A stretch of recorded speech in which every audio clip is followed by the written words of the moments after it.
ඒ කියන්නේ මේවා නිරාශී වෙන මොන නෑ අපි ටිකක් උදේ වගේ පොඩ්ඩක් ගෝල්ලා දෙන්න. ඒකද?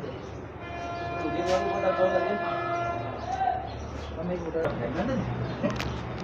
දැන් නෑ කොල්. මම ටිකක් දෙනවා පැකින් දෙකක් තුනක්. අයියා ගියා මේ කප්පට ගියා මම ගියේ. අතින් එන රතු පාට අරන් එක මම පස්සෙන් නෑ. මේ මල කීයද? මේක උපේ 15 මලක්. ඒක 15. ඔව්. ඉතින් ඇත්තටයි. ඉස්සතේ 50යි.